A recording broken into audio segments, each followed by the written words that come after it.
الحمد لله نحمده ونستعينه ونستغفره ونعوذ بالله من شرور أنفسنا ومن سيئات أعمالنا من يهده الله فلا مضل له ومن يضلل فلا هادي له وأشهد أن لا إله إلا الله وحده لا شريك له وأشهد أن محمدا عبده ورسوله الذي أرسله بالحق بشيرا ونذيرا وداعيا إلى الله بإذنه وسراجا منيرا بعد أعوذ بالله من الشيطان الرجيم وعاد وفرعون وإخوان لوط وأصحاب الأيكة وقوم تبع كل كذب الرسل فحق وعيد أفأعينا بالخلق الأول بل هم في لبس من خلق جديد فقد قال الله تعالى في موضع آخر يا أيها الذين آمنوا كتب عليكم الصيام كما كتب على الذين من قبلكم لعلكم تتقون أياما معدودات فمن كان منكم مريضا أو على سفر فعدة من أيام أخر وعلى الذين يطيقونه فدية طعام مسكين فمن تطوع خيرا فهو خير له وأن تصوموا خير لكم إن كنتم تعلمون شهر رمضان الذي أنزل فيه القرآن هدى للناس وبينات من الهدى والفرقان الآية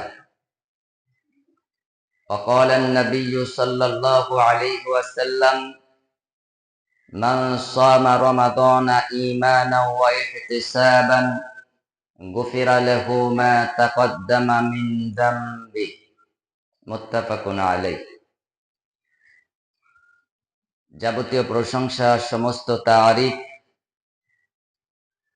মহান সত্তা আল্লাহ সুবহানাহু তাআলারই জন্য যিনি তার অশেষ মেহেরবানিতে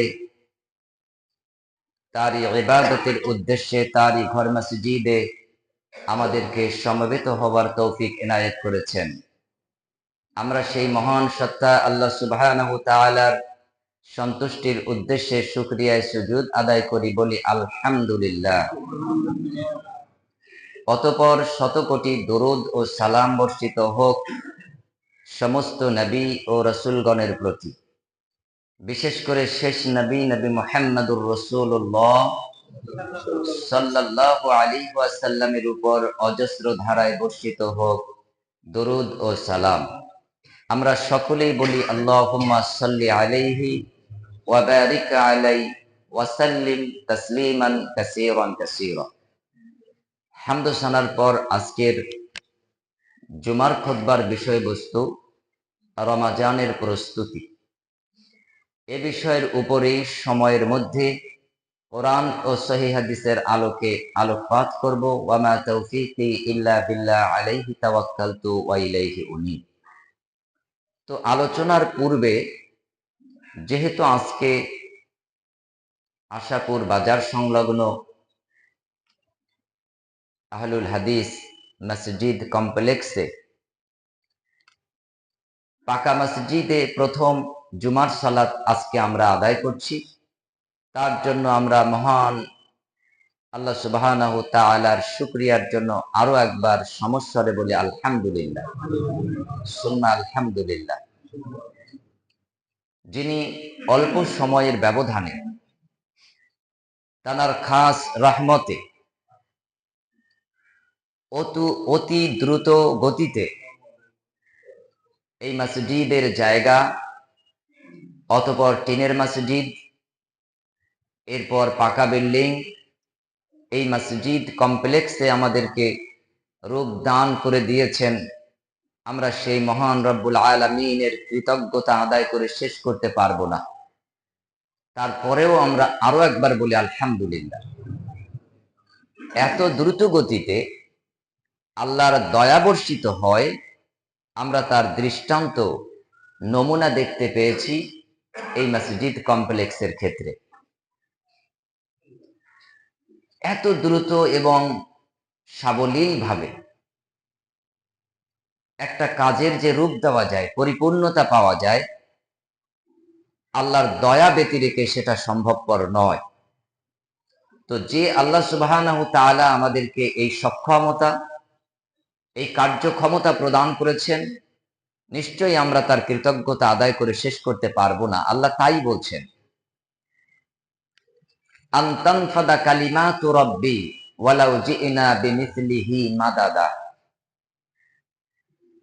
সূরা কাহফে আল্লাহ সুবহানাহু তাআলা আলোকপাত করেছেন, সমুদ্রের পানীয়গুলিকে যদি কালি বানানো হয়, বৃক্ষ রাজিগুলিকে যদি কলম রূপ দেওয়া হয়, জিন ও ইনসান যদি লেখক হিসেবে লিখতে শুরু করে, কালি ফুরিয়ে যাবে, কলম শেষ হয়ে যাবে, মানুষ শেষ হয়ে যাবে, কিন্তু আল্লাহ সুবহানাহু তাআলার কৃতজ্ঞতা লেখা শেষ হবে না। সুবহানাল্লাহ।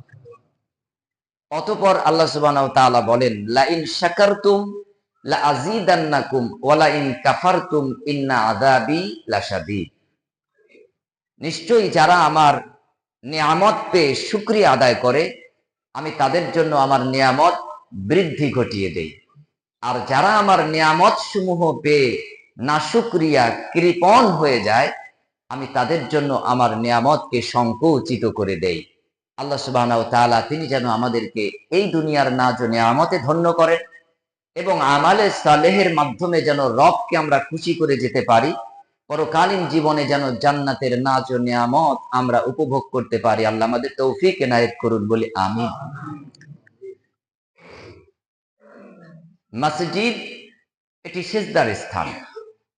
24 ঘন্টার মধ্যে 5 ওয়াক্ত ফজর, জোহর, আসর, মাগরিব, এশা আল্লাহর জন্য আমার, আপনার, আমাদের সকলের কপাল, নাক, 2 হাঁটু, 2 হাত, 2 পা, 7 অঙ্গ দ্বারা আল্লাহ সুবহানাহু ওয়া তাআলাকে স্মরণ করতে হবে সাজদার মাধ্যমে, রুকুর মাধ্যমে, কাওমার মাধ্যমে। এটা 5টি ওয়াক্তের জন্য এই মসজিদ আল্লাহ প্রদত্ত একটি নীতিমালা।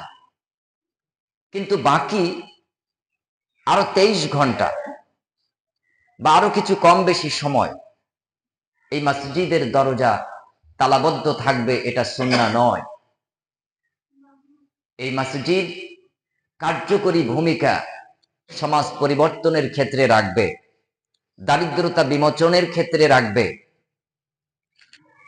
এই সমাজের যত অনাচার আছে, যত অব্যবস্থা আছে, যত দুর্নীতি আছে, সবগুলিকে পরিশুদ্ধতা দেওয়ার মাধ্যমে একটা শান্তি ও সুশৃঙ্খল জাতি এবং সমাজ ব্যবস্থা পরিবর্তন ঘটাবে এবং প্রতিষ্ঠিত করবে। যে জায়গা থেকে, সেই জায়গাই হলো এই মসজিদ কমপ্লেক্স। যেটা শুরু হয়েছিল মসজিদে হারাম, শেষ হবে আমার আপনার ঘরের আনাচে কানাচে থাকা আল্লাহর এই মসজিদ কমপ্লেক্স সমূহ দ্বারা। যতদিন পর্যন্ত এই পৃথিবীকে আল্লাহ সুবহানাহু ওয়া তাআলা আবাদ করতে চান, মানব সভ্যতাকে বাঁচিয়ে রাখতে চান, ততদিন পর্যন্ত আল্লাহ প্রদত্ত এই ব্যবস্থাপনা, এই নীতিমালা, এই নীতি নির্ধারণ। কিন্তু আমরা আজকে সমাজে মানুষ আছি, সংখ্যা আমাদের অনেক বেশি, তা সত্ত্বেও আমরা মসজিদকে কার্যকরী ব্যবস্থার রূপ দিতে পারিনি। তার অনেক কারণ আছে। সেই সব কারণগুলিকে অব্যাহতি দিয়ে, সরিয়ে দিয়ে সমাজ সংস্কারের জন্য আশাপুর সংলগ্ন বাজার এরিয়ায় আমাদের প্রথম দাওয়াতি প্রোগ্রাম দাওয়াতি কার্যক্রমের সূচনা হয়েছিল আজ থেকে বেশ কয়েক বছর আগে। গুটি গুটি পায়ে সদা সর্বদা সতর্ক এবং সন্তর্পণে আমরা অগ্রসর হয়েছিলাম। আল্লাহর মেহেরবানিতে তারই একটি বাস্তব রূপ এই মসজিদের একটা পরিস্ফুটন, সুন্দর একটা পরিবেশ। এখনো এটা কিছুটা কাজ বাকি এবং বড় উল্লেখযোগ্য কর্মসূচি এখনো আমাদের সামনে রয়েছে, যার বাস্তবায়ন আমরা যদি করতে পারি, আমরা যতটুকু ত্রুটিযুক্ত জীবন পেয়েছি, আলহামদুলিল্লাহ আমাদের পরবর্তী জেনারেশন, আমাদের সন্তানেরা, আমাদের ছেলে মেয়েরা, তারা এই ত্রুটি মুক্ত হয়ে আত্মশুদ্ধি এবং বিশুদ্ধ পরিবার এবং একটা ইসলামিক পরিবেশ সমাজ ব্যবস্থা তারা লাভ করবে ইনশাআল্লাহ। অতএব আজকে নামাজের পরে আমি কিছু প্রস্তাবনা আপনাদের সম্মুখে রাখবো। এই প্রস্তাবনাগুলি যে আগামী কালকেই বাস্তবায়ন করতে হবে এমনটা নয়, আমরা কেবল আল্লাহর কাছে পেশ করতে পারি। তুমি দয়াময়, দয়ালু, তুমি করার মালিক, তুমি করনেওয়ালা। তুমি যদি করিয়ে নাও, তোমার কোন গোলাম কোন দাস দ্বারা করাবে এটাও আমরা জানি না। শুধু আমাদের দাবি, আমাদের দাওয়া, আল্লাহ সুবহানাহু ওয়া তাআলা তিনি যেন আমাদের এই চাওয়াকে পরিপূর্ণতা দেন, তিনি যেন আমাদের উপর খুশি হন। আমরা বলি আমিন সুম্মা আমিন। অতএব এই মসজিদের যে কার্যকরী ভূমিকা, আমরা সেটা প্রদর্শন ঘটাতে চাই। এলাকার আরো শয় শয় মসজিদগুলি, হাজার হাজার মসজিদগুলি, এই মসজিদগুলির সামনে এটা হবে একটা মডেল, একটা আদর্শ মসজিদ, যে মসজিদকে দেখে অন্য মসজিদগুলি শিখবে, তারাও এই পথে অগ্রসর হবে, তারাও সঠিক ইসলামিক মসজিদ কেমন হয়, মসজিদ কমপ্লেক্স নবী কি রূপ দিয়েছিল, এটা তারা এখান থেকে পাবে ইনশাআল্লাহ। এখান থেকে আমাদের বহুমুখী কর্মসূচি চালু থাকবে, জারি থাকবে। আমি, আপনি, আমরা, আপনারা যেখান থেকে আসুক না কেন, মুসলিম, হিন্দু, খ্রিস্টান, জৈন, আর্য প্রভৃতি যারই কল্যাণকর কোনো কিছু প্রয়োজন, তার জন্য মসজিদের এই প্রশস্ত দরজা সমূহ উন্মোচিত থাকবে, খোলা থাকবে, তালাবদ্ধ হবে না। আমরা 24 ঘন্টা এই মসজিদ খোলা রাখার ব্যবস্থা করতে চাই। যারা রাতে দিনে প্রয়োজনের তাগিদে এই মসজিদের দরজায় সামনে আসবে, ভিতরে প্রবেশ করবে, আল্লাহর রহমত এবং দয়াগুলি আল্লাহর ঘরের মাধ্যমে বান্দার কলিজা এবং দিলে পৌঁছাবে, মানুষের অন্তর পরিশুদ্ধ এবং বিশুদ্ধতা লাভ করবে। এভাবেই তাজকিয়াতুন নাফস, আত্মশুদ্ধি অর্জনের একটা বাস্তব রূপ আমরা পাবো ইনশাআল্লাহ। আল্লাহ আমাদের কবুল করুন, আমিন। আলোচ্য বিষয় রমজানের প্রস্তুতি। আমি ছোট বাচ্চাদেরকে বলবো, একটু ভাগ করে আপনারা বড়রা ছোটদের মাঝখানে মাঝখানে বসুন। আমার ছোট্ট সোনামণিরা, এরাই ভবিষ্যৎ। অতএব আমি বড় ভাইদেরকে বলছি, কোনো কথা হবে না, ডাকাডাকি হবে না। যিনি পাশে আছেন শুধু উঠে যে তার মাঝখানে বসে পড়বেন, একটা বাচ্চার পাশে আর একটা বাচ্চা থাকবে না। একটু হিকমা বুদ্ধি খাটাই, দেখবেন পরিবেশ কত সুন্দর। ভলান্টিয়ার ছাড়াই এই ব্যবস্থাপনা, ইসলাম এই নিয়ম নীতি চালু করেছেন। একটু আমরা এই দায়িত্বগুলি চালাবো, নিজের সন্তানকে নিজের কোলে রাখবো, তার কন্ট্রোল আমি নিজে করবো ইনশাআল্লাহ। রমজানের প্রস্তুতি মাত্র কয়েকটি দিনের ব্যবধানে আল্লাহ মেহেরবানিতে আমরা মাহে রমজানের শ্রেষ্ঠতম মাস, বছরের শ্রেষ্ঠতম মাস মাহে রমজান লাভ করব। আল্লাহ যেন আমাদেরকে এই রমজানের পূর্ণ সিয়াম সাধনা করার তৌফিক এনায়েত করেন, আমিন। শাবানের যে হক, এটা যেন আমরা আদায় করে যেতে পারি, আল্লাহ আমাদের তৌফিক দান করুন, আমিন। রমজানের যে গুরুত্ব, যে মর্যাদা, যে মর্তবা, তাও যেন আমরা যথার্থ ভাবে পালন করতে পারি, আল্লাহ আমাদের সেই তৌফিক এনায়েত করুন, আমিন সুম্মা আমিন। রাসূল করিম সাল্লাল্লাহু আলাইহি ওয়াসাল্লাম তিনি ছিলেন ইসলামের এক জীবন্ত মুজিজা। কোরআন এটা হলো আল্লাহ সুবহানাহু ওয়া তাআলার এক বাস্তব নিদর্শন, যা দিয়ে আমি আপনি আল্লাহকে চিনতে পারি, আল্লাহর পরিচয় জানতে পারি, সংবিধানকে আমরা জেনে বুঝে সংবিধানকে আমরা মান্যতা দিতে পারি। কোরআন যে আল্লাহর বাণী, তার বাস্তব কিছু রূপ আছে, নিদর্শন আছে। যেমন কোরআন যে ফেরেশতাকে দিয়ে পৃথিবীতে পাঠানো হলো, কোরআন আনার কারণে তিনি ফেরেশতাদের মধ্যে সর্বশ্রেষ্ঠ ফেরেশতার রূপ পেলেন। জিবরিল আমিন আলাইহিস সালাম, তিনি সর্বশ্রেষ্ঠ ফেরেশতা, ফেরেশতাদের সর্দার।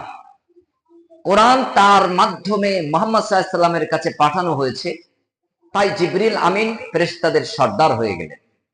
কোরআন যে ব্যক্তি মুহাম্মদ সাল্লাল্লাহু আলাইহি সাল্লামের উপরে আল্লাহ নাজিল করলেন। কোরআন পাওয়ার কারণে মুহাম্মদ সাল্লাল্লাহু আলাইহি সাল্লাম ব্যক্তি হিসেবে রাহমাতাল লিল আলামিন হয়ে গেলেন, সর্বশ্রেষ্ঠ মানুষ হয়ে গেলেন।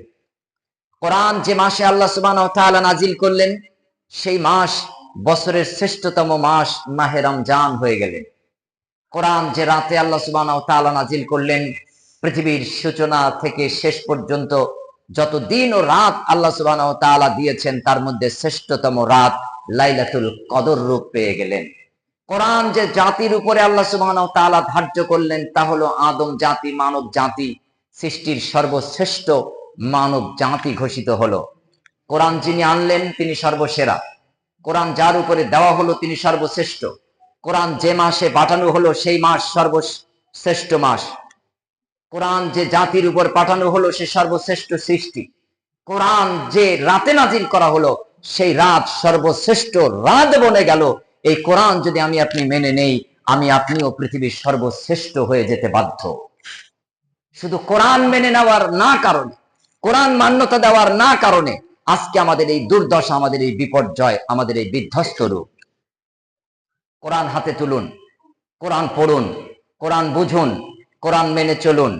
ব্যক্তি জীবনে কোরআনকে মান্যতা দিন, পারিবারিক জীবনে কোরআনকে অবলম্বন করুন, সামাজিক জীবনে কোরআন দ্বারা সমাজকে পরিচালনা করুন, রাষ্ট্রীয় জীবনে কোরআনকে বাস্তবায়ন করার আপ্রাণ চেষ্টা চালান। আখিরাত আমার আপনার জন্য সফল, আখিরাত আমার আপনার জন্য জান্নাত, এটাই প্রাপ্তির জন্য একটা সুসংবাদ হিসেবে আমরা পেতে পারি। অতএব এই যে মাহে রমজান, এই মাহে রমজানের মূল বৈশিষ্ট্য যদি আমরা নিতে চাই, মান্যতা দিতে চাই, তাহলে আমাদেরকে আজ থেকে কোরআন পঠন পাঠনে অভ্যস্ত হতে হবে। মাহে রমজান একটা বিরাট বড় সুবর্ণ সুযোগ। এই মাসে আমাদের কাজ কম থাকে, খাওয়া দাওয়া কম থাকে। এই সময় আমাদের কোরআন পড়ে, কোরআন শিক্ষা করে, কোরআন বোঝা, কোরআন মান্যতা দেওয়ার একটা বাস্তব প্রচেষ্টা আমাদের ঘটাতে হবে। রমজানের প্রস্তুতি বলতে আমরা কি বুঝি? আয়েশা সিদ্দিকা রাদিয়াল্লাহু আনহা তিনি বলেন যে আল্লাহর নবী শাবান মাসের শেষ লগ্নে এসে তিনি তানার কোমরের পোশাকগুলি শক্ত করে পরতেন। এর মানে লুঙ্গি, প্যান্ট, পাজামা এগুলি শক্ত করে বাঁধা না, এটি হলো আরবি একটি প্রবাদ বাক্য। এই প্রবাদ বাক্য দিয়ে বোঝা যায় যে পরের এমন একটা গুরুত্বপূর্ণ কাজ, সেই কাজের জন্য তাকে পূর্ণ প্রস্তুতি নেওয়া। শারীরিক প্রস্তুতি, মানসিক প্রস্তুতি, সামাজিক প্রস্তুতি, পারিবারিক প্রস্তুতি, সর্বরকম প্রস্তুতি চাই। রমজান তো এসে গেল, আমি ব্যক্তিগতভাবে পারিবারিক পরিবারের কর্তা হিসেবে কি প্রস্তুতি নিয়েছি? আমি আমার ছেলে মেয়ে তাদেরকে নিয়ে পাশে বসিয়েছি, তাদেরকে আমি আলোচনার মধ্যে এনেছি। আমি বলেছি, সোনামণি, আমার কলিজার অংশ, তোমাদের জন্য আল্লাহর পক্ষ থেকে একটি হাদিয়া, একটি উপহার। তুমি যে ক্লাসে পড়ো, ফার্স্ট হবার একটা সুবর্ণ সুযোগ। তুমি যে শিক্ষা কেন্দ্রে পড়ো, সেখানে সব থেকে সর্বা হবার একটা সুবর্ণ সুযোগ। সেটা কি বলার আগে তারা প্রশ্ন করেছে। আমি জবাব দিয়েছি যে সেটি হলো মাহে রমজানের সিয়াম সাধনা। তোমার বয়স 8-এর ঊর্ধ্বে, তোমার বয়স 10-এর ঊর্ধ্বে, তোমার উপরে সিয়াম সাধনা ফরজ। সুবহে সাদিকে আহার করতে হবে, সারাদিন আহার পানাহার থেকে মুক্ত থাকতে হবে, মিথ্যা ও অশ্লীল কথা থেকে বিরত থাকতে হবে, ফাহেসা কাজকর্ম থেকে বিরত থাকতে হবে। সূর্য অস্তের সাথে সাথে ইফতার করার মাধ্যমে আল্লাহর নির্দেশের মান্যতা দিতে হবে। এভাবে যদি করা হয়, তাহলে তুমি আল্লাহর নিয়ামতে ধন্য হবে। তোমার শিক্ষা দীক্ষা, তোমার কর্মযজ্ঞ আল্লাহ সহজ করে দেবেন। তোমার শারীরিক রোগ মুক্তি দান করবেন, তোমার মানসিক প্রশান্তি দেবেন, তোমার আত্মতৃপ্তি প্রদান করবেন, এবং তোমার জীবনের পার্থিব জীবনের যে সুউচ্চ মাকাম, এই মাকাম আল্লাহ সুবহানাহু ওয়া তাআলা তোমাকে দান করবেন। শারীরিক সুস্থতা, মানসিক সুস্থতা, পারিবারিক সুস্থতা, এবং তুমি যেটা অর্জন করতে চাও তুমি সেটাই লাভ করবে। আল্লাহ সুবহানাহু ওয়া তাআলা মাহে রমজান মানুষের এই সব উপকারিতার জন্য প্রদান করেছেন। আপনার আমার কলিজার অংশ বিশেষ 8, 10, 12, 14, 15 বছরের ছেলে মেয়েগুলি, তাদেরকে নিয়ে যদি আমরা এভাবে বোঝাই, তারা বুঝতে সক্ষম। তারা আমার থেকে অনেক অগ্রসর, তারা আমার আপনার থেকে অনেক ডেভেলপ। তারা আজকে 5th জেনারেশনে বাস করছে। আমরা তো 2G'র জামানার লোক। আমাদের থেকে তারা অনেকটা এগিয়ে। একটু তাদেরকে হাতটা ধরে, একটু কলমটা নিয়ে একটু অঙ্কন করা শুরু করুন, দেখুন কি সুন্দর একটা রূপ প্রকৃতি তারা এঁকে দেয়, অঙ্কন করে দেয়। আপনি আমি ভেবে কল্পনায় আঁকতে পারবো না। সম্মানিত উপস্থিতি, মুসল্লিরা, কোনো কথা বলা যাবে না। সামনের কাতারের মানুষ এদিকে খেয়াল করুন, কাউকে ডাকা যাবে না, কাউকে ডাকা যাবে না। যারা পিছনের কাতারে আছেন, সামনে জায়গা আছে, এগিয়ে বসুন। জুমার খুতবা নামাজেরই অংশ বিশেষ। কেউ যদি কথা বলে তাকে থামো কথাটাও বলা হারাম। কেউ যদি পিছনে পড়ে যায় তাকে টেনে আনার জন্য আপনি উঠে হসপিটালে নিয়ে যেতে পারবেন, নামাজে সোজা করে দিতে পারবেন না। ওটা কেবলমাত্র ইমাম খতিব তাকেই নির্দেশ দেওয়া হয়েছে। ভলান্টিয়ার ছাড়া, অন্য কোনো দায়িত্বশীল ছাড়া আরশের মালিক আল্লাহ সুবহানাহু ওয়া তাআলা জুমার খুতবার সময়কে নিয়ন্ত্রণ করেন। অতএব এই সময়ের উপকারিতাকে আল্লাহর হাতেই সুপর্দ করে দিতে হবে। কেউ ডাকা বেচা করা যাবে না। আপনাদের দায়িত্ব জুমার খুতবা চলাকালীন নয়। এগিয়ে আসুন, সামনের কাতারে যার যার ফাঁকা আছে এগিয়ে প্রবেশ করুন, নচেত যে যেখানে আছে ওখানেই থাকবেন, আমাদের সময় আসবে। ভিতরে কাউকে আজকে ভলান্টিয়ার্স এর জন্য জুমার খুতবায় রাখা যাবে না, এটা সুন্নাহ। রমাজানের প্রস্তুতি, সাধারণত আমরা রমাজানের প্রস্তুতি নেই অ্যাকাউন্টে টাকা জমিয়ে শেষ দশক 25, 26, 27 এই তারিখগুলি শপিং মলে যেয়ে কেনাকাটার জন্য। এটা সুন্নাতের বিপরীত, এটা সুন্নাতের খেলাফ, এটা করা যাবে না। তাহলে আপনি কিভাবে ছেলে মেয়ের জন্য আপনি ঈদের কেনাকাটা করবেন? রমজান মাস আসার আগে আপনি ঈদের কেনাকাটার যদি প্রয়োজন হয়, ছেলের জন্য, মেয়ের জন্য, আত্মীয় স্বজনের জন্য, আপনার নিজের জন্য, আলহামদুলিল্লাহ, কোনো অসুবিধা নেই। আপনি রমজান আসার আগে এই কেনাকাটা করে ফেলবেন। দুটি উপকারিতা হবে। এক, দোকানপাটে ভিড় ভাট্টা হবে না। সাইজ যদি বেসাইজ হয়ে যায় সাথে সাথে পাল্টে নিতে পারবেন পরদিন যে, এবং দামে আপনি ভালো পাবেন, সহজলভ্য হবে। আজকের দিনের 300 টাকার জামাটা 25 রোজায় যে, 21 রোজায় যে, এটা হয়ে যেতে পারে 900 টাকা, 1300 টাকা। এমআরপি স্লিপ যেটা দেওয়া হয়েছে তার উপর আরেকটা চাপিয়ে দেওয়া হবে ঈদ উপলক্ষে। আমি আপনি এই ধোঁকার থেকে বেঁচে যেতে পারি। অপরদিকে মাহে রমজানের শেষ দশক ইতিকাফের মাধ্যমে লাইলাতুল কদর পাবার যে সুবর্ণ সুযোগ ইসলাম দিয়েছে, তা থেকে আমরা বঞ্চিত হব না। ওই সময় কেনাকাটার ব্যতিব্যস্ততা বাদ দিয়ে এই সুন্দর মনোরম পরিবেশে আল্লাহর ঘর মসজিদে আমরা এক কোণায় তাবু খাটিয়ে এখানেই আমরা ইতিকাফে মশগুল হয়ে আমরা লাইলাতুল কদর 100% লাভ করতে পারি।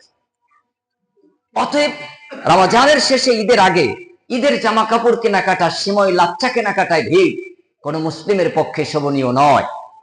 এক শ্রেণীর কোম্পানির মালিক সিময় লাচ্চার ব্যবসা শুরু করেছে। তারা ওই একদিন ঈদকে কেন্দ্র করে যা ব্যবসা করে 1 বছর তারা পরিচালনা করে। আমরা কত বোকা! আমরা সিময় লাচ্চা প্রয়োজনে আজকে ক্রয় করে নেব। আপনার যদি 500 গ্রাম দরকার হয় 500 গ্রামই ক্রয় করবেন। ওই দিন গোটা সমাজের মানুষকে আপনার মিষ্টি মুখ করানো, এটা সুন্নতের অন্তর্ভুক্ত নয়। আপনার কাছে যতজন আসবে, যতটুকু আপনি গামলায় রেখেছেন, প্লেটে রেখেছেন, তারাই মিষ্টি মুখ করবে, আলহামদুলিল্লাহ। কিন্তু ভুরি ভোজ করাতে হবে আজকে, অনেক রকম ঘুগনি, চানাচুর, অনেক রকম মশলাপাতি দিয়ে বিরাট একটা রূপ দিতে হবে, এরকম নয়। একটু এগিয়ে আসুন। আপনারা কি আমার বাংলা কথা বুঝতে পারছেন না? এগিয়ে সামনের কাতার পূর্ণ করুন, বা অথবা এগিয়ে বসুন চেপে চেপে। নামাজের সময় বাইরেও আমরা ইনশাআল্লাহ বিছানার ব্যবস্থা করে দিতে পারবো। তো বলছিলাম যে ঈদের কেনাকাটার জন্য, লাচ্চা সিময় কেনাকাটার জন্য আমরা যেন ময়দায় তৈরি, অন্য কোনো পাউডারের তৈরি লাচ্চা সিময়কে বাজার দর হাই করে না দেই, আমরা একটু বুদ্ধি খাটাই। অনেক ইমানহীন মানুষ তারাও কিন্তু এই ব্যবসা করে, মুনাফা অর্জন করে তারা অনেক টাকার মালিক হয়। আমি বলছি না এই ব্যবসা খারাপ, কিন্তু আমরা বোকামি করার কারণে তারা ওই বাজার দর হাই করে। যে ময়দার কেজি 30 টাকা হওয়া উচিত, সেটা লাচ্চা সিমাই রূপ দিয়ে তারা এটাকে বিক্রি করে 120 টাকা, 150 টাকা, 200 টাকা, 250 টাকা। এমনকি কিছু কোম্পানির, ব্র্যান্ডেড কোম্পানির নাম দিয়ে অথবা লোগো লাগিয়ে 250, 500, 750 টাকা পর্যন্ত 1 কেজি লাচ্চা আমরা কলকাতা বিভিন্ন মার্কেটে দেখতে পাই। এগুলি আমাদের বোকামির পরিচয়। মনে রাখবেন, এইগুলি কোম্পানির প্যাকেটজাত না কিনে আপনি লোকালটা ক্রয় করবেন, ওটাই পিওর, ওটাই পিওর। কারণ ওইসব নামি নামি কোম্পানিগুলি, দু একটা কোম্পানি বাদে, তারা ইমল সিফর নামে বিভিন্ন প্রাণীর চর্বি তারা এর মধ্যে প্রয়োগ করে, যেগুলি সন্দেহ আছে হালাল না হারাম, জায়েজ না নাজায়েজ। অথচ আপনি যদি লোকাল কোন প্যাকেটজাত এগুলি ক্রয় করেন, আলহামদুলিল্লাহ ওই সংখ্যা থেকে অনেকটা দূরে। তারা হয়তো কিছু ডালডা ব্যবহার করেছে, হয়তোবা কিছু পাম অয়েল ব্যবহার করেছে, কিন্তু ইমুল সিফরের মতন অন্য কোনো হারাম পশু প্রাণীর চর্বি তারা খুঁজে পায়নি, এবং তারা অত দামি জিনিস দেওয়ারও চেষ্টা করেনি। অতএব আমি যেটা বোঝাতে চেয়েছি, রমাজানের প্রস্তুতি এর মানে এই নয় যে ঈদের কেনাকাটার জন্য রমাজানের যে সিয়াম সাধনা ইবাদতে মশগুল থাকা, সেখান থেকে আমি আপনি দূরে থাকব। আমার মহিলা মা বোনেরা, আমাদের সমাজের সিংহভাগ যাদের হাতে, সেই নারী সমাজ ওই সময় কেনাকাটায় অবাধ বিচরণ করবে, বেলেল্লাপনা করবে, সেজে কুজে তারা পর পুরুষের সামনে মার্কেটিং এ যাবে। এগুলি সবই হারাম। এর থেকে আমাদের মুসলিম সমাজকে, ইমানদার নর নারীকে বেঁচে থাকার আপ্রাণ চেষ্টা করতে হবে। এবং আজকের এই মসজিদ কমপ্লেক্স থেকে উপস্থিত জনসাধারণের কাছে ইসলামী নিয়মে উদাত্ত আহ্বান জানাচ্ছি, একান্ত দাবি রাখছি, এই রমজান থেকে যেন আমরা বিগত দিনের রমজানের যে ভুল কাজগুলি, সেটা পরিশুদ্ধতা এনে আমরা যেন স্বচ্ছ ইসলামকে মান্যতা দিতে পারি। আল্লাহকে খুশি করার জন্য আমরা যেন কাজে আত্মনিয়োগ দিতে পারি। আল্লাহ কবুল করুন, আমিন। রমজানের প্রস্তুতি কিভাবে নেবেন? তাহলে এক বস্তা পেঁয়াজ কিনে রাখা ভালো, 10 কেজি ছোলা কিনে আনা ভালো, কিছু বেসন বেশি করে কিনে আনা ভালো, খেজুর এগুলি 2.5 কেজি 5 কেজি 10 কেজি করে জমা করে নেওয়া ভালো না, এগুলি একটাও ভালো নয়। কাঁচামাল এক অক্তেরটা এক অক্তে কিনবেন, ব্যস্ততা থাকলে 3 অক্তের জন্য কিনবেন, একদিনের জন্য। তার থেকেও যদি আপনি ব্যস্ত হন, তাহলে 2 দিনেরটা ক্রয় করতে পারেন কাঁচামাল। আরো যদি ব্যস্ত হন, সর্বোচ্চ 3 দিন, তার বেশি কাঁচামাল ক্রয় করে জমা করা ইসলাম নাজায়েজ করেছে। তাহলে ছোলা এটি একটি কাঁচামাল, লবণ এটি একটি কাঁচামাল, কাঁচা লঙ্কা পেঁয়াজ এগুলি কাঁচামাল। এগুলি 3 দিনের বেশি সময় জন্য আমরা জমা করতে পারি না। যদি আমরা এগুলি বেশি জমা করি, তাহলে আমাদের বাজার দর হাই হয়ে যাবে। সাধারণ মধ্যবিত্ত যারা, দুস্থ যারা, তাদের ক্রয় ক্ষমতা হারিয়ে ফেলবে, অভাব অনটন দেখা দেবে। অতএব এর থেকে আল্লাহ সুবহানাহু ওয়া তাআলা গোটা মানব জাতিকে রক্ষা করার জন্য বাজারকে এভাবে বিধান দিয়ে নিয়ন্ত্রণ করেছেন আল্লাহ সুবহানাহু ওয়া তাআলা। তাই আপনি খেজুর ক্রয় করবেন বড় জোর 200 গ্রাম, 250 গ্রাম, সর্বোচ্চ 500 গ্রাম একসাথে, তার বেশি ক্রয় করবেন না। তাহলে দেখবেন রমজান শুরু হবার পরে যে খেজুর 120 টাকা সেটা হয়ে যায় 250 টাকা, ওটা নেমে আসবে 100 টাকায়, 80 টাকায়। আপনি একটু বুদ্ধি খাটান, ইসলামকে মানেন, দেখেন বাজার ইসলামের হাতে, মুসলিমদের হাতে, আল্লাহ নিয়ন্ত্রণ করেন বাজারকে। আমাদের ভুলের কারণে এই সব পদ্ধতিগুলি আমাদের নিয়ন্ত্রণের বাহিরে চলে গেছে। ছোলা 250 গ্রাম ক্রয় করবেন, বড় জোর 500 গ্রাম, সর্বোচ্চ 1 কেজি, তার উপরে নয়। বেসন 500 গ্রাম, 1 কেজি, তার উপরে নয়। আবার ফুরিয়ে যাবে, একদিনের থাকতে আবার কিনে আনবেন 500 গ্রাম, 700 গ্রাম, 1 কেজি। মনে রাখবেন, এগুলি বাজার হাই করার আর বাজার ডাউন করার একটি ফর্মুলা। এটা আমার আপনার হাতে আল্লাহ সুবহানাহু ওয়া তাআলা নীতি নির্ধারণ, নৈতিক মালা দিয়ে আমাদের কাছে ব্যবস্থা দিয়ে দিয়েছে। অতএব রমজানে আপেলের দাম আপনি চাইলে আল্লাহর পক্ষ থেকে রহমত হিসেবে কম রাখতে পারেন, চাইলে আপনি আঙ্গুরের দাম কম রাখতে পারেন আল্লাহর রহমত, চাইলে আপনি এসব জিনিসকে আল্লাহর নিয়ামত হিসেবে উপভোগ করতে পারেন। আর যদি আপনি একটু লোভী হন, বেশি করে ক্রয় করে জমা করেন, আমি কিনলাম, আপনি কিনলেন, আরেকজন কিনলেন, 20 জন কিনলো, তখন ফল বিক্রেতারা বাজারকে হাই করে দেবে। ফোরে মূল ব্যবসায়ী যারা, তারা 120 টাকার মাল 200 টাকা করে দেবেন, 250 টাকা করে দেবেন। রমজানের প্রস্তুতি নেবেন কিভাবে? এভাবে করে আল্লাহ সুবহানাহু ওয়া তাআলার বিধানকে মানবেন। আপনার শারীরিক সুস্থতা আল্লাহ সুবহানাহু ওয়া তাআলা সিয়ামের মাধ্যমে যেটা রেখেছেন, পরিপূর্ণতা পাবেন। আমরা তো সারাদিন সিয়াম রাখার পরে ইফতারি যেটা গ্রহণ করি, সেটা আমাদের শরীরের জন্য গোটাটাই ক্ষতিকারক। প্রথম খেজুর খেলাম সুন্নাহ অনুযায়ী, তারপরে 1 ঢোক 2 ঢোক পানীয় পান করলাম। এরপর প্রথমেই যেটা স্বাদযুক্ত গালে দেই, সেটি হলো আলুর চপ, বেগুনি, পেঁয়াজ ফুরলি, ভাজা ছোলা, সিদ্ধ আলু, মশলা জাতীয় গুরু পাক বিশিষ্ট কোনো খাদ্যদ্রব্য, এগুলি ইসলাম সুন্নাহ ভিত্তিক বিধান দেননি। রাসূলুল্লাহ সাল্লাল্লাহু আলাইহি ওয়াসাল্লাম খেজুর দিয়ে ইফতার করতেন, বেজোড় সংখ্যক খেজুর আহার করতেন, পানিও বেশি করে খেতেন। এরপর যদি কিছু খাবারের প্রয়োজন হতো তাহলে তিনি পানি জাতীয় খাদ্য দিয়ে তিনি তার পেটকে 1/3 ভরতেন। পানি জাতীয় খাদ্য বেশি হবে। ভাজা পোড়া জাতীয় খাদ্য ইফতারির তালিকায় লিস্টে আপনি রাখবেনই না। এটা মসজিদ কমপ্লেক্স, এখানে যদি ইফতারির কোনো ব্যবস্থা হয়, সিঙ্গাড়া নো এন্ট্রি করে দেবেন, আলুর চপ, বেগুনি, ছোলা ভাজা এগুলি নো এন্ট্রি করে দেবেন, যে এই মসজিদে এগুলি চলবে না। কারণ এগুলি সারাদিন স্টমাক গরম হয়ে থাকার পর যখন স্টমাকে যায় তখন সে আরো উগ্র হয়ে যায়, আরো গরম হয়ে যায়। যার গ্যাস্ট্রিক ছিল, আলসার ছিল, সেটা আরো বেড়ে যায়। যার প্রেশারের সমস্যা ছিল, সিয়াম সেটা কমিয়ে দেবে, সেটা আরো হাই করে দেয়। যার লো ছিল আরো লো করে দেয়। যার সুগার ছিল, সারাদিন না খেয়ে থাকার পরে যখন সে এই ভাজা পোড়া এগুলি সে গ্রহণ করলো তখন তার সুগারটাকে আরো হাই লেভেলে নিয়ে যায়। এবং আরো যেসব রোগাক্রান্ত সে ছিল, সিয়ামের মাধ্যমে সে যে উপকৃত হবে, রোগ নিরাময় করবে, এসব খারাপ জিনিস আহার করার কারণে, পানাহার করার কারণে, ইফতারিতে রাখার কারণে তার মধ্যে আরো রোগের সংখ্যা বেড়ে যায়। এই বুদ্ধি আমাদের কে দিয়েছেন? এই খাবার ভাজা পোড়া এই সিস্টেম আমাদেরকে কে দিল? মিষ্টির দোকানদার, হোটেল মালিক, ভাজা পোড়া যারা তৈরি করে, তারা আমাদেরকে এই ধারণা দিয়েছে যে 20 রকম ইফতারি প্লেট ভর্তি করে দাও।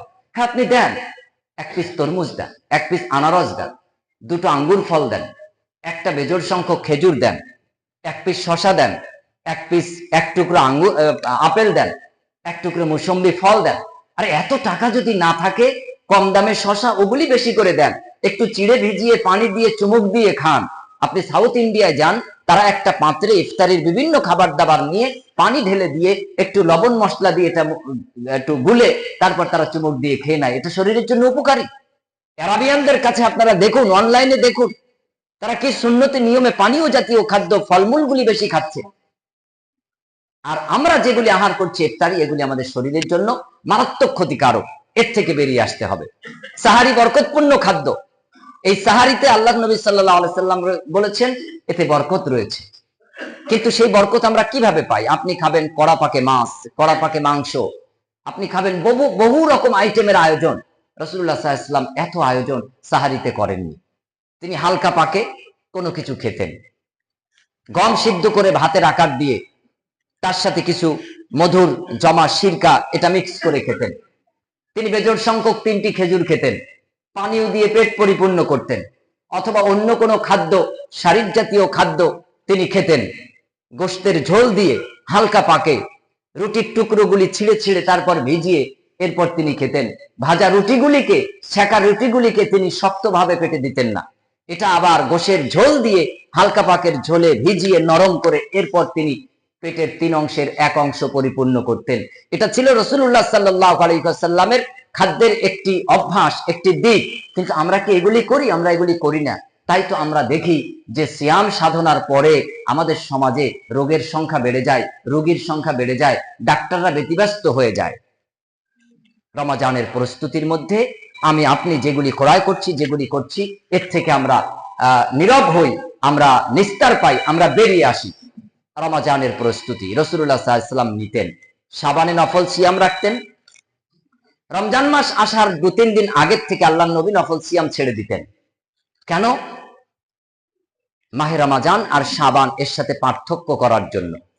জ্ঞাত অবস্থায় আপনি রমজান মাস চাঁদ উঠলো কি উঠলো না জানা অবস্থায় মাহে শাবানের নফল সিয়ামকে রমজানের সাথে মিলিয়ে দিতে পারবেন না। রমজানের আর শাবানের মধ্যে ব্যবধান ঘটাতে হবে। অনুরূপ ভাবে আপনি ঈদের দিন সিয়াম রাখতে পারবেন না। শাওয়াল আর রমজান এই 2 চাঁদকে আপনি মিলিয়ে দিতে পারবেন না। এগুলি আল্লাহ সুবহানাহু ওয়া তাআলা আমাদেরকে আল হিসেবে দান করেছেন।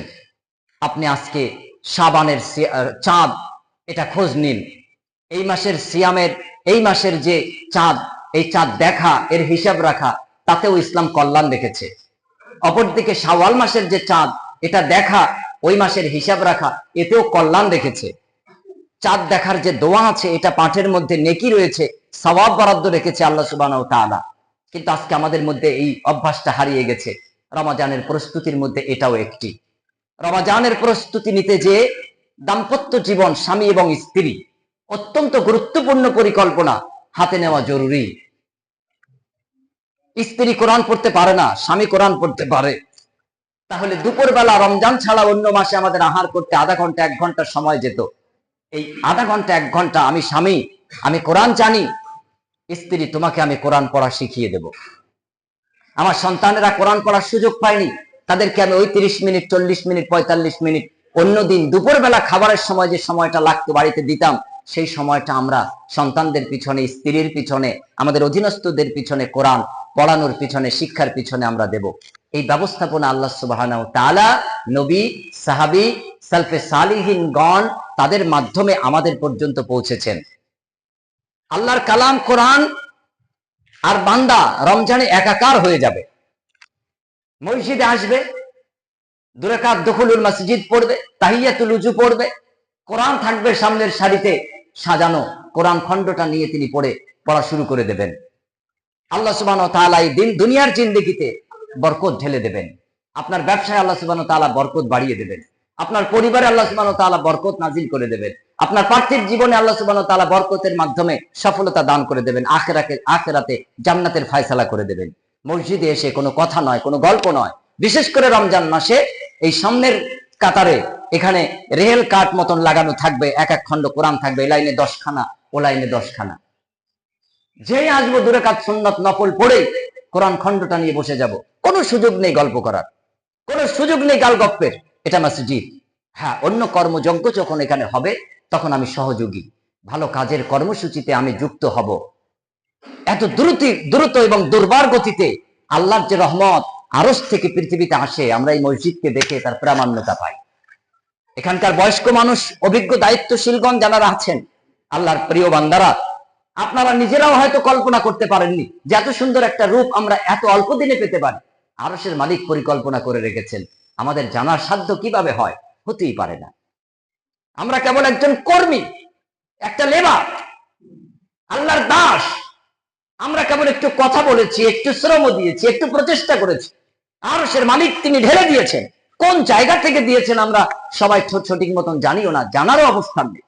এক আল্লাহর বান্দা এখান থেকে প্রায় 450-500 কিলোমিটার দূর মসজিদ ওপেনিং এর খবর শুনে, মসজিদের কাজ হচ্ছে খবর শুনে তিনি বললেন, এই মসজিদের নিচে মেঝেতে মুসল্লিরা সুন্দরভাবে মনোরম পরিবেশে সমতল ভূমিতে সালাত আদায় করতে পারেন, তার জন্য যা মার্বেল লাগে অথবা টাইলস লাগে, যতটাই লাগে ইনশাআল্লাহ আমি একাই দিয়ে দেবো। বলি সুবহানাল্লাহ।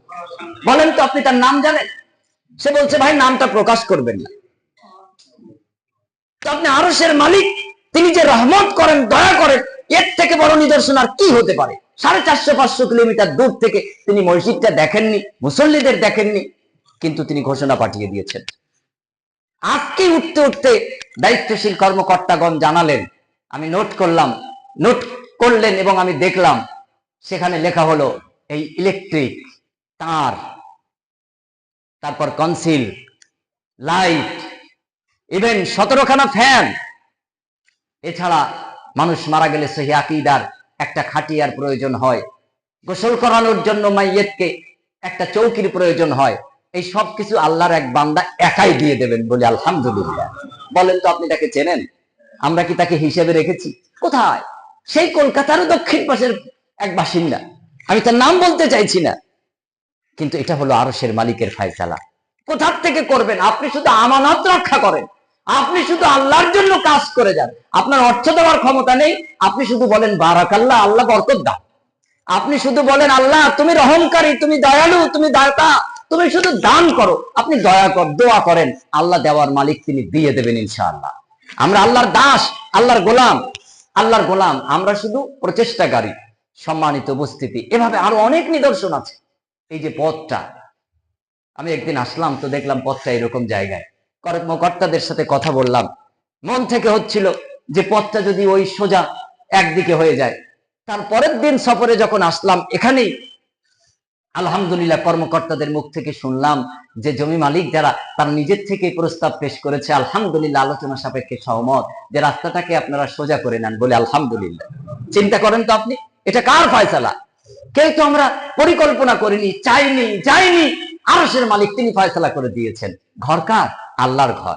দায়িত্ব কার? আল্লাহর। আমরা কেবল রাখাল, আমরা কেবল ঘাসের ক্ষেত পর্যন্ত ছাগল গরুগুলি নিয়ে যেতে পারি, এরপর পেট ভরে দেওয়ার মালিক তো আল্লাহ সুবহানাহু ওয়া তাআলা।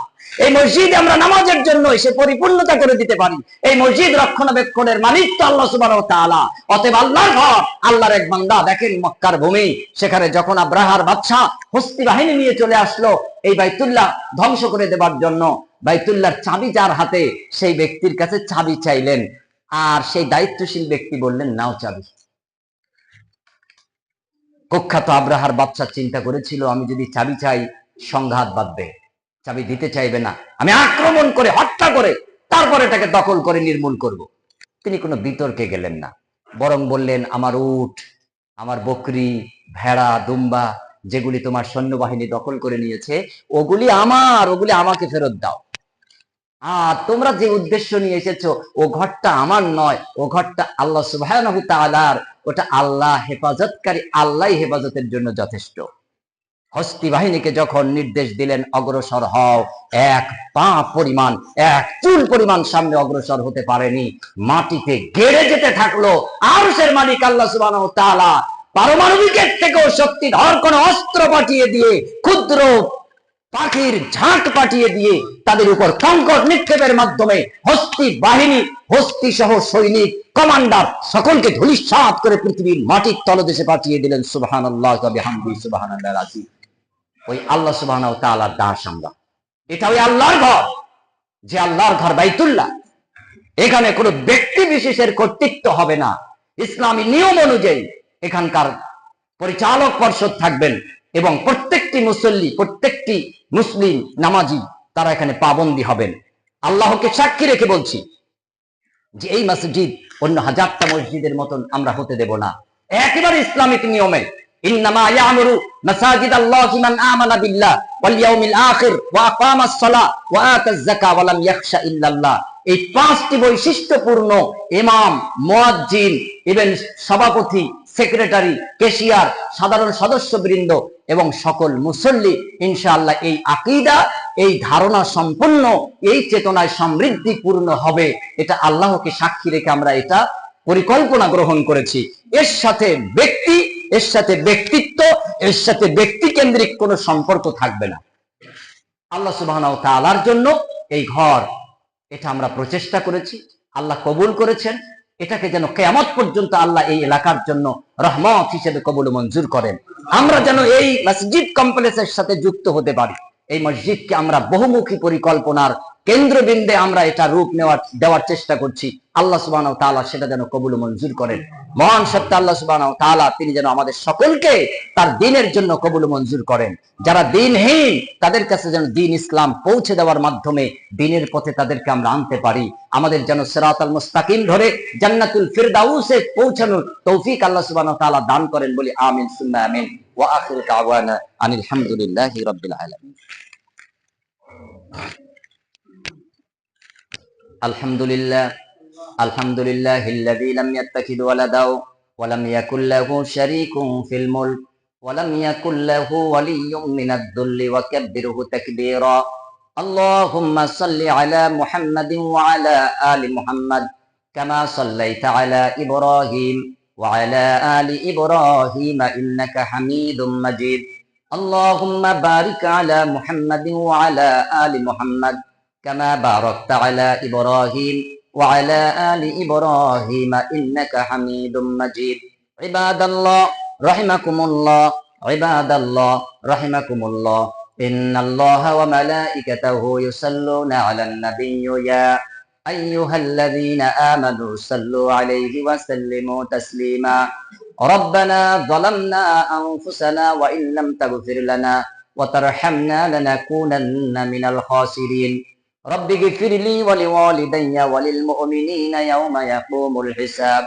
رب اغفر لي ولوالدي وللمؤمنين يوم يقوم الحساب. رب ارحمهما كما ربياني صغيرا رب ارحمهما كما ربياني صغيرا رب ارحمهما كما ربياني صغيرا أذهب البأس رب الناس واشف أنت الشافي لا شفاء إلا شفاؤك شفاء لا يغادر سقما اللهم إني أعوذ بك من عذاب القبر ومن عذاب النار ومن فتنة المحيا والممات ما سمي المغرام ومن فتنة المسيح الدجال ربنا تقبل منا إنك أنت السميع العليم وتب علينا إنك أنت التواب الرحيم سبحان ربك رب العزة عما يصفون وسلام على المرسلين عن الحمد لله رب العالمين إن الله يأمركم بالعدل والإحسان وإيتاء ذي القربى وينهى عن الفحشاء والمنكر ولذكر الله أكبر والله يعلم ما تسمعون قوموا للصلاة صلاة জন্য কাতার বন্দী হন নিজ দায়িত্বে ডানে বামে দেখে